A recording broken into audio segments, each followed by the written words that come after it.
visible, ma?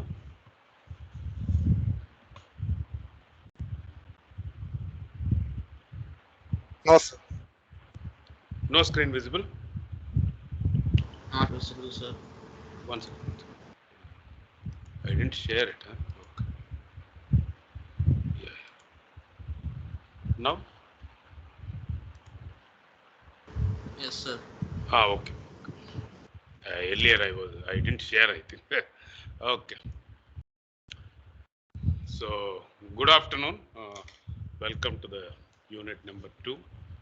I think around 35 people are there. Today morning we had some SSN entrance exam which we need to take care. So that is why I just took the last hour because I could not alter because all the people are having. So we'll start today's session. So last class we did unit number 1. Again, I repeat to you, we did only some problems. A lot of problems to be you need to do if you want to understand clearly the first unit. A lot of problems are there, a lot of derivations are there, which important thing only I did. So please see Gahane or something else to see what are the problems and what are the derivations to be. We'll move on with the second unit, where in the first unit we had different reactions and we got their kinetics. In the second unit, we'll see about different reactors. Till now, we saw only about a batch reactor. So whatever derivations we did is only for a batch reactor, integral method, differential method, all that. But other than batch reactor, you are having a continuous reactors. When there is a continuous reactors, how to derive its performance equation and how to substitute that performance equation and then try to find out what is the volume of the reactor required. That is the main design of any reaction engineering. To calculate what is the maximum volume required for a reactor, for a reaction, for a given conversion. How much, if you are assuming it is 80% conversion, then for that, how much volume of a reactor is required? Right? We'll see what is that. So unit number 2 talks about the design of continuous reactors. In unit number 1, we saw the design of only batch reactor. Here, we'll be seeing the continuous reactors. There are 2 continuous reactors. The 2 continuous reactors are, yeah, you can see here. This is a stirrer tank reactor and tubular flow reactor. Stirrer tank reactor is otherwise called as CSTR, and this plug flow reactor, tubular flow reactor, is called as plug flow reactor. Plug flow reactor. I don't know why it is not writing. This is called as PFR, and this is called as CSTR, that is continuous stirrer tank reactor. That is the stirrer tank. You can add CS also, that is continuous stirrer tank reactor. There is a 4th class of reactor, that is the recycle reactor, where some of the raw material, some of the products will be recycled. So this is a combination of CSTR and PFR. So we'll see what is the CSTR and PFR, and there is a combination of CSTRs and PFRs in series, and parallel. So if you want more conversion, you'll put CSTR plus PFR or PFR plus CSTR. So different combinations you will have. or CSTR plus CSTR, one small CSTR and one big CSTR, or PFR plus small PFR and large PFR, also combinations you can put. So what combinations is good for a particular case, that is also you will study. The other one is size comparisons. Size comparisons, what I mean by that is, for a particular conversion, let it be 80% you want conversion. So which reactor is better? What reactor is better in the sense I am talking about the volume required. Generally, the volume required should be less because volume required, more volume means more space it consumes. So your any design of a reactor should be less volume. For a more conversion, you need conversion more for a less volume of a reactor. Then you call it as a good reactor. So we'll see for a particular conversion. I'm just putting here some 80 or any conversion, whatever you want. What a size of reactors is good for a different case again.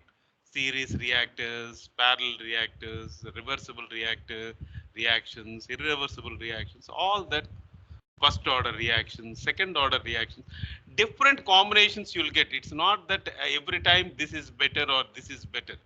For a different cases like irreversible reaction, reversible reaction, series reactions, parallel reactions, each one is having one particular thing good, right? So it does not mean that always PFR is better or always CSTR is better, right?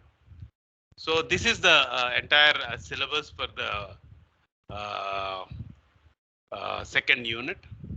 So we'll see one by one. We'll see what is first continuous reactors, and then we need to derive a performance equation for CSTR and PFR. So types of reactors, you are having batch reactor, CSTR, this is what we call PFR or MFR. MFR also you can call for CSTR. This is the other name for CSTR or MFR and plug flow reactor. These two are the steady state flow reactors. You can have unsteady state flow reactor like a semi-batch reactor. What is a semi-batch reactor? You know that batch reactor there is input and there is no output. Whereas for a semi-batch reactor, either continuous feed input may be there or a continuous product output will be there. It's not too continuous, right? So that is why we call it as a semi-batch. So continuous and batch operation, both it will be there. So batch reactor is like this. You are having a stirrer to stir the contents, input and output, but at any given time there is no input, there is no output, whereas the contents of the reactor are kept for some time and then the reaction will occur. So this composition will change with respect to the time what you are giving inside the batch reactor. That is a batch reactor because there is no input, no output. Only whatever accumulated is there, in that reaction will happen. And if you do the material balance, accumulation is equal to minus of reaction, and then we did the what do you call design expression for it, right? So for a continuous flow reactor, there are two types. One is MFR and PFR. MFR is nothing but a batch reactor where there will be continuous input, there will be continuous input, and there will be continuous output. So input will be there and output also will be there. So if there is no input and output, this CSTR or MFR becomes a batch reactor. And if there is a continuous feed input and feed output, a product output, then this batch reactor goes to a MFR. So next is PFR. PFR is going like a long tube. So you can see this tube. So the reaction is happening, the reactants are feed at one end of the tube, and then the tube, in the contents in the tube goes along with the actual path of the tube, and comes out at the end. So what will happen is the reaction will happen in this length of the tube. So the product you are going to get it. So here one important thing is the composition at any point is unchanged with the time. So if you see here, so what he assumes by that is if this is a pipe, the concentration here and this during the length of the pipe is changing, but the concentration in this radial position, the 2 points, the concentration will be uniform. That is what is giving here. So actually, if you take a fluid going through a pipe, you know that you won't get a flat velocity profile. The velocity profile will be laminar like that, that is parabola like this, because due to the sticky, what do you call this, the thing sticking here, there will be a zero velocity. You can see the velocity at the maximum is going to be very higher if the flow is going in a laminar flow.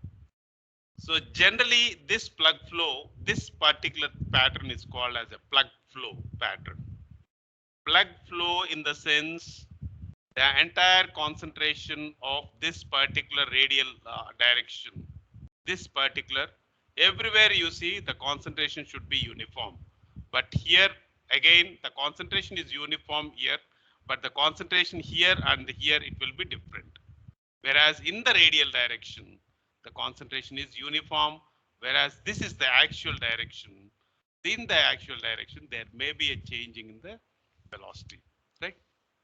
Velocity or concentration or whatever it is. So plug flow in the sense it is a flat velocity. This particular thing, the profile should be very flat, right?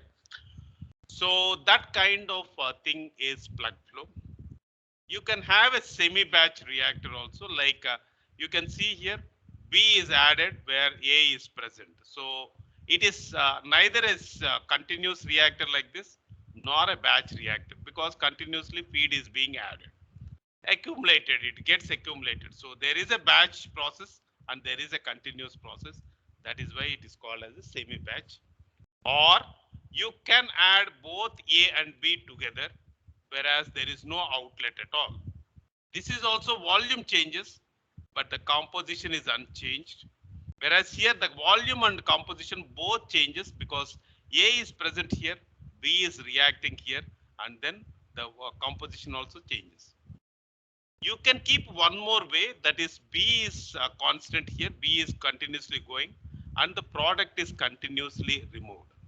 So here what will happen is the volume will be remaining constant because the outlet is here, but the composition changes with respect to the time because continuous input is being fed. So these are the possible ways by which you can run a batch reactor. This is a continuous reactor, otherwise called as PFR, plug flow reactor. Otherwise it is called as tubular flow reactor also, TUBULAR, tubular flow reactor, otherwise called as TFR. TFR, PFR, both are same, right? So we'll see the material balance whenever how much material is going inside, the that much should come out. They are taking one cube. So this is the element of the reactor volume, and this is the reactant going in, this is the reaction coming out, and some of the reactant is disappeared by the reaction, and some of the reactant can accumulate within the element. So if you do a material balance, the rate of the reaction flow into the element, that is inlet, is equal to how much it is flowing out, this is how much it is flowing out, plus how much is being reacted and how much is being accumulated.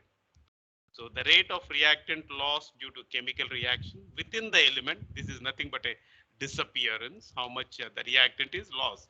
Reactant loss in the sense when it gets reacted, the reactant will lose because to form a product. That is nothing but the disappearance of the reactant.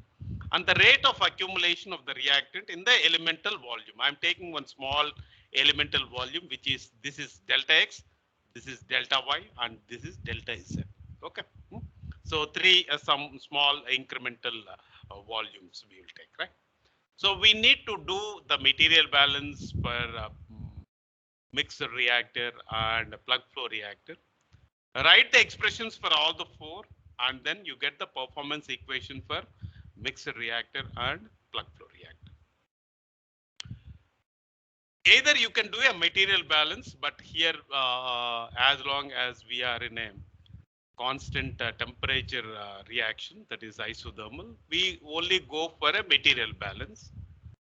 But generally the reactions can be exothermic or endothermic. So that time, along with the mass balance, this is material balance, you do energy balance also. Again, energy balance also same thing, heat, how much it is entering is equal to how much heat is being leaved, how much heat is being disappeared within the reaction or appeared, that is either it is, if it is an exothermic process, it is appeared because the heat is being added or something like that. So how much of the heat is accumulated within the element. So if you put energy balance just like the mass balance, the rate of heat flow into the element of the volume is the rate of heat flow out of the element plus the rate of the disappearance plus the rate of the accumulation of the heat within the element, right?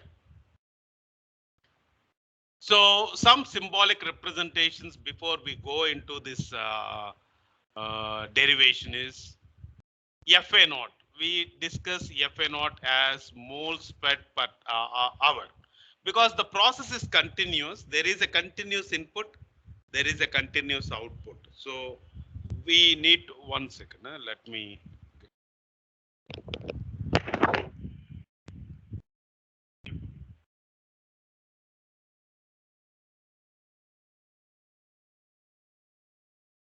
Class.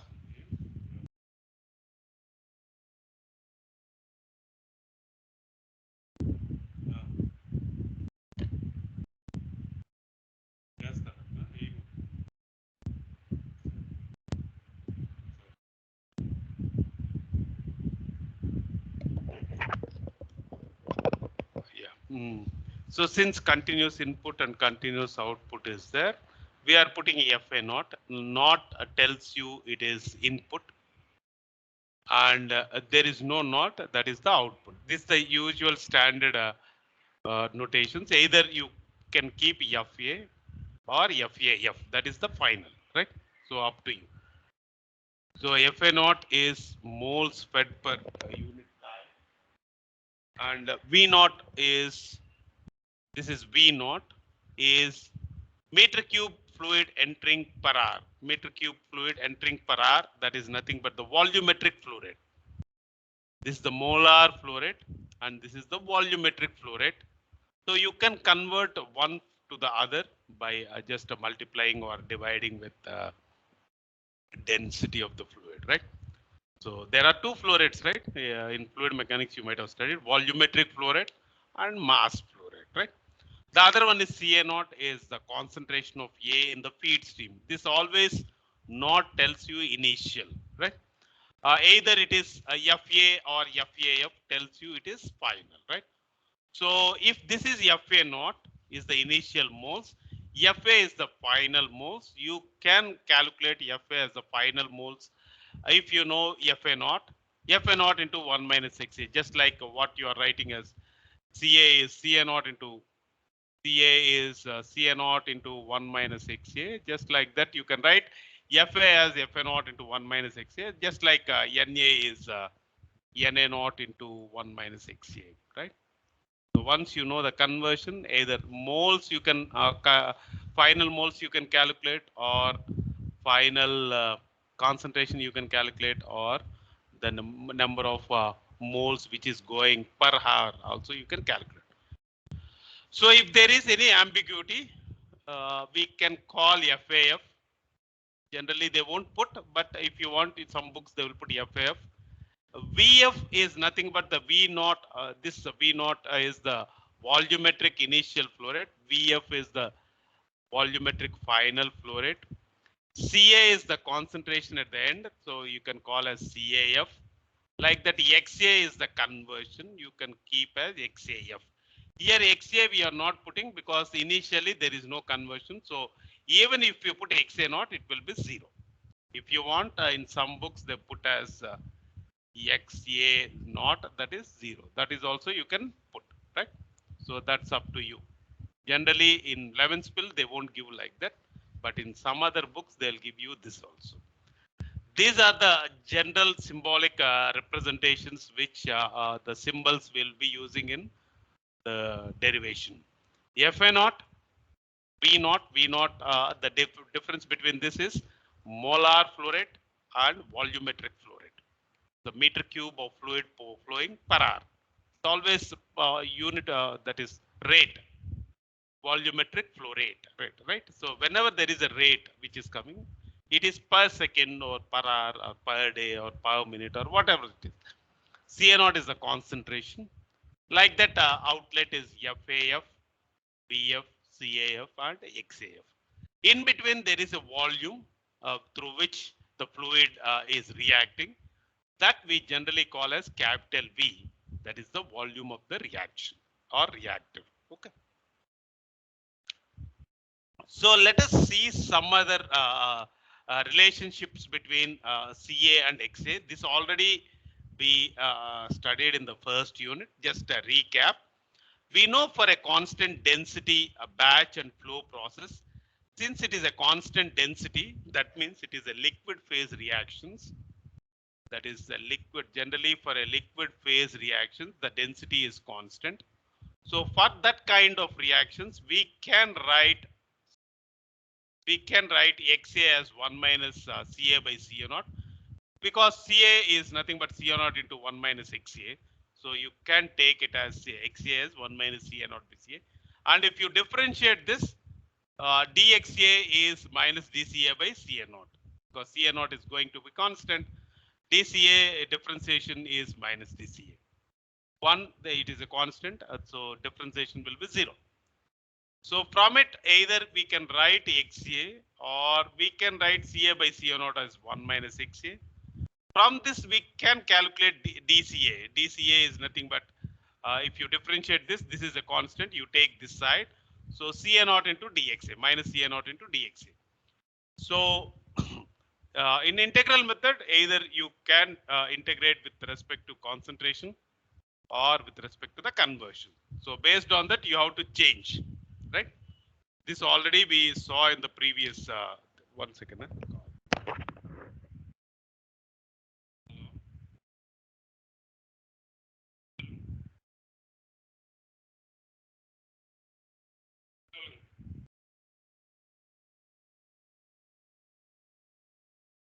கொஞ்சம் ஒரு 1 hour கழிச்சு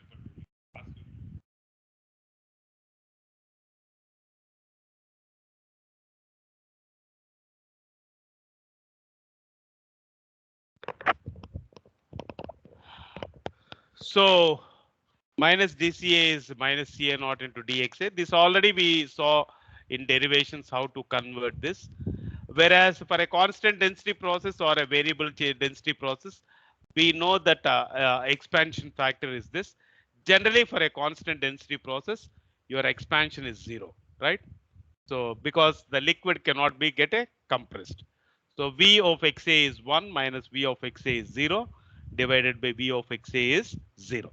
Generally for a liquid process or liquid phase reaction, your expansion factor will be 0. And if there is a reaction like A plus B gives R, and we know how to convert or how to relate AB with R. The earlier itself in the first unit we saw. So how much of A is converted is CA naught XA divided by its coefficient is how much of the B is consumed, CB naught XB divided by A. From this, we can calculate how much of A, once you know how much of A is consumed, you can calculate how much of the B is going to be consumed. Or you can calculate how much of R is also formed, because this is the expression. That is CA naught minus CA, that is the initial minus final, initial minus final, initial minus final, sorry, final minus initial. This is CA naught is initially it will be 0, but still they will write it. So using this particular thing, once you know the conversion or concentrations, you can find out what is the final conversion or concentration of the B or even R, right? So this all we studied in the previous one.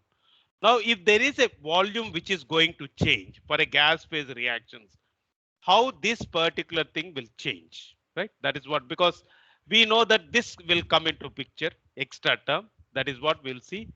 Changing density, both batch and flow reactors with temperature and pressure constant. Earlier we got XA as 1 minus CA by CA naught. So your life won't be simple with constant density. But if there is a gas phase reactions, the compressibility or this expansion factor will come into picture. That it will be added here. How do it is? XA is CA naught minus CA divided by CA naught plus epsilon A CA. If this is going to be zero, you are left with this particular thing. That is nothing but again the constant density processes. So this, if you have this kind of thing, then if you differentiate this, you get this much huge expression. Whereas in the previous case, you saw simple expression you are having. But when there is an expansion factor, especially for a gas phase reactions, you get a huge one into picture. So again, if you want to differentiate, it becomes difficult, or integrate, it becomes a bit difficult, because denominator is two parts are there. So always it becomes difficult whenever there is a denominator, 2 or 3 parts. So like that, CA by CA naught is 1 minus XA by 1 plus epsilon A XA. If epsilon A is 0, then you are left with the same expression 1 minus XA, because 1 minus XA by 1 is 1. But if the epsilon A is not 0, especially for a gas phase reactions, so that you have to take into picture, that gas phase reactions.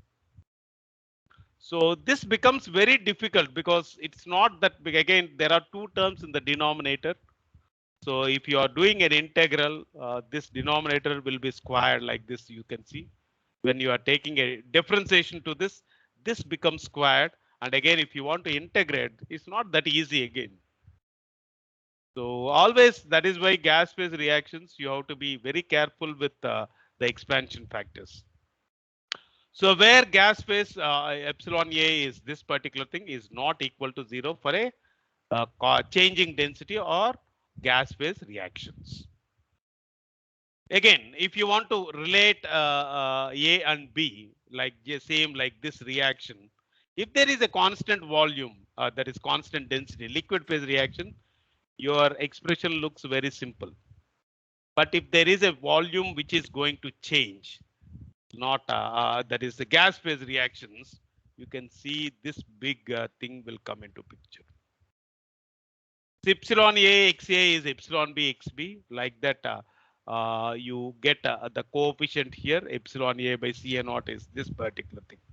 This is between the reactions and for the products. And if any inerts are going to be present, then you have to do like this. This is for R, and if any inerts are going to present, this is the expression, right? So don't much bother about the gas phase reactions, especially the equations what I am showing you here. Maybe one expression, if you remember this, the rest of the thing you can just derive. So try to remember this. CA by CA naught is 1 minus XA. This you already remember, but here you will get 1 plus sigma A XA. The rest of the thing is just if you differentiate this, you get this. Understand? So don't try to remember all this. Just try to remember this and try to differentiate. Then you get all the other things. Okay. So this is the case number 1 and case number 2.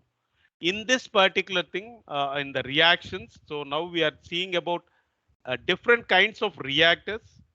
Again, in different kinds of reactor, there can be constant density process reactions or variable density processes. So based on that different cases, you have to take the expressions, right? So it becomes much wider now, right? Understand? So your expression is not same for different cases. For a isothermal process, you get a one kind of equation. For a non-isothermal process, you get one more kind of equation. For a reversible process, you get one more kind of equation. For a irreversible process, you get another equation. You for a series reactions, parallel reactions, it will change the reaction. The what do you call the equation will change, and again the equation will change even with the type of the reaction reactors. So now you can see how much combinations you get. Huge number of combinations you get, right? This is only for homogeneous reactions I am talking. Again, for a heterogeneous, again, different combinations again will come. So now itself you can visualize how big the CRE subject is. It's going to be a huge, vast units, right? So this is for a batch and a flow process, again with the changing density, temperature and pressure. This is all with a constant temperature. If the temperature is going to change, again you are going to land in a big soup. Earlier itself I told, because as the temperature is changing, your rate will change. So then definitely your what do you call total pressure and initial total pressure and final total pressure, and even the partial pressures also will come into picture. Earlier we saw, right, pa naught, pa is pa naught minus a by delta n. This we saw, right? Pa is pa naught minus a by delta n into pi minus pi naught, where you are having P naught is the initial partial pressure of A. This is the final pressure of entire mixture, and this is the final pressure of the entire thing. And pi naught is the initial total pressure, and this is the final total pressure. Whereas PA is only the partial pressure of A in the mixture. Only A is present. So using this equation, we need to get, this is what pi naught is all about, right? So you can see how big the equations will come. Earlier case, when there is a constant temperature, you are having 1 minus Ca by Ca naught. When there is a variable temperature, that also will come into picture. And if there is an expansion coefficient, that is density is changing, then this also will come into picture. So the equations becomes much bigger now, right? So generally we go for, that is why we take an isothermal condition and do the design. That does not mean that without isothermal we cannot design. We can design, but the things become much complicated, because if you want to integrate this, you need to integrate this and along with this also. You know how difficult it will be integrals, right? So let us see the design of a continuous reactor. Again, mixed flow reactor. Again, we are seeing only homogeneous, not the heterogeneous. Homogeneous liquid phase reaction or homogeneous gas phase reactions. We'll be seeing both for mixed reactor and plug flow reactor. One important thing is mixed reactor will be represented like this. That is a tank where feed is there, product is outlet, and one stirrer will be there, so that the mixture is uniform. Here, one important condition what we make is the uniform mixing makes any point you take here, everywhere the concentration is uniform. That is what you will make at any particular time.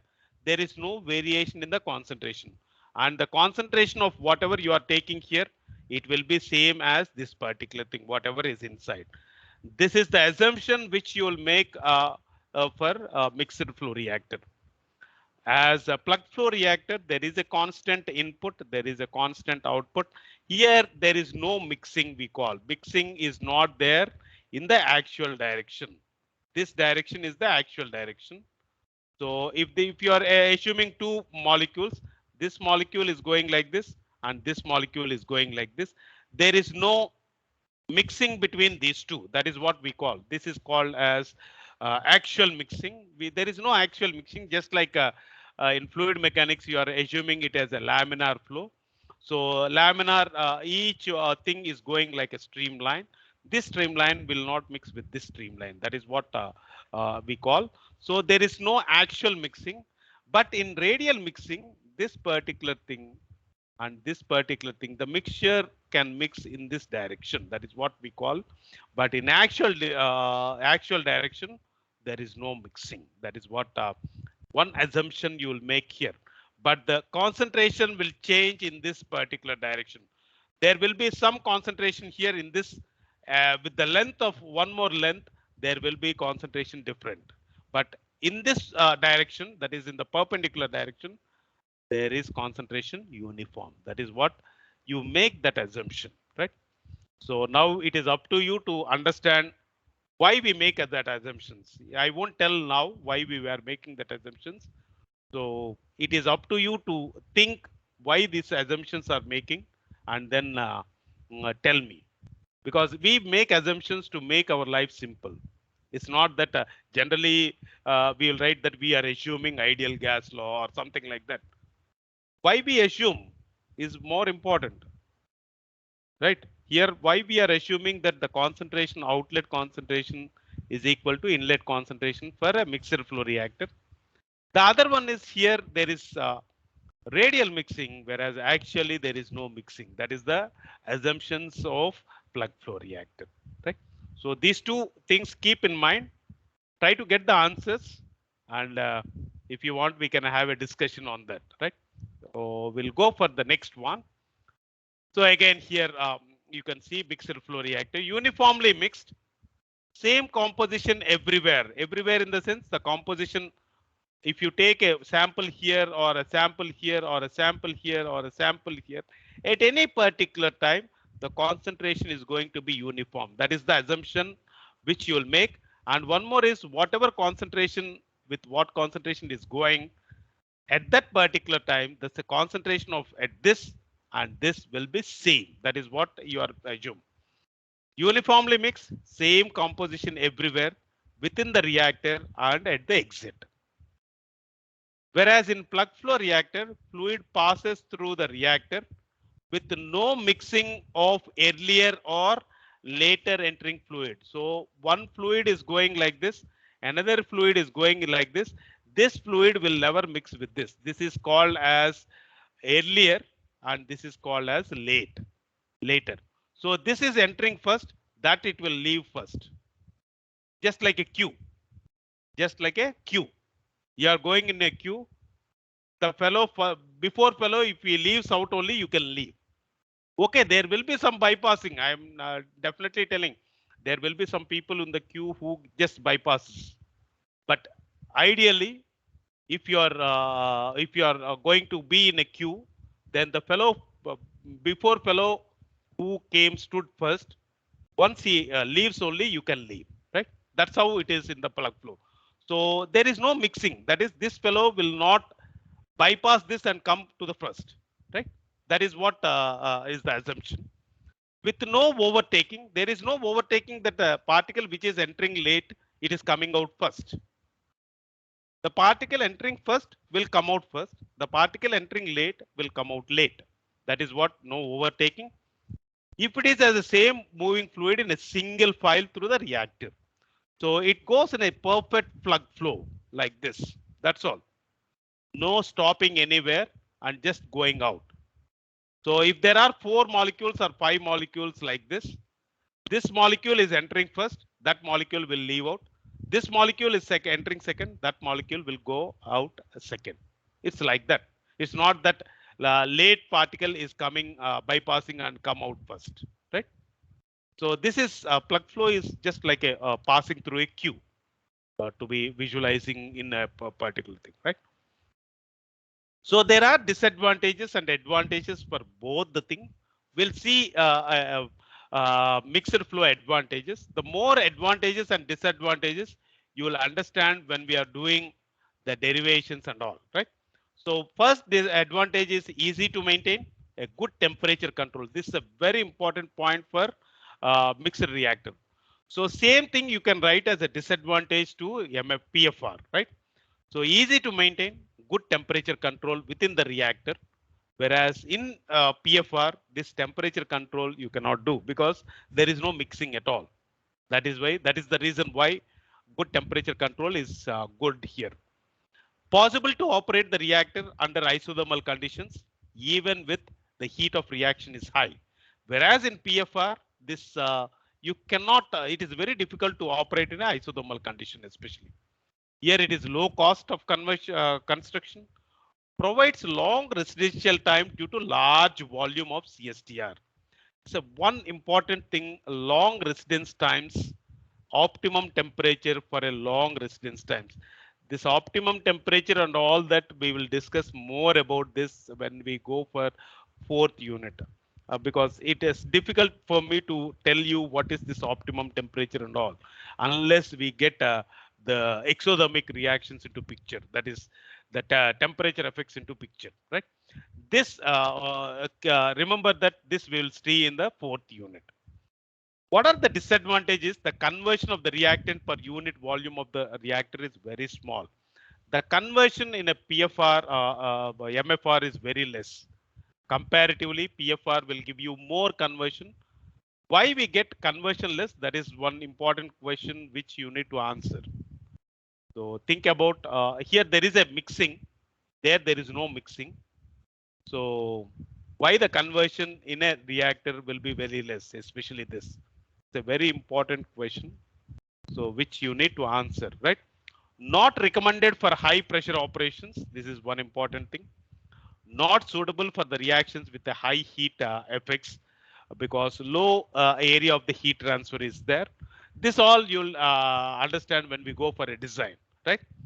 One important thing is low heat transfer coefficient. You know what is heat transfer coefficient? Generally, heat transfer coefficient in this particular thing, it will be very low. Whereas you can tell this advantages as advantages for that and advantages as disadvantages for PFR. The same thing it will come. PFR advantages is easy maintenance because there are no moving parts here. You can see here, there is no moving parts, just like going in a tube, whereas there is a moving part here. You need to provide some power to run this stirrer, right? That is the important thing. Highest conversion per unit volume of the reactor. So if you want to compare PFR with MFR, generally PFR will have a very high conversion because there is no mixing here, right? So why mixing plays a very important role? That we will see when we do some problems and design and all. Remember, very high conversion you get in PFR, suitable for high pressure operations here and high heat transfer coefficients. Disadvantage one, biggest disadvantage is the temperature control. For this kind of reactors, you cannot control the temperature, whereas here you can control the temperature because you can put a cooling jacket outside.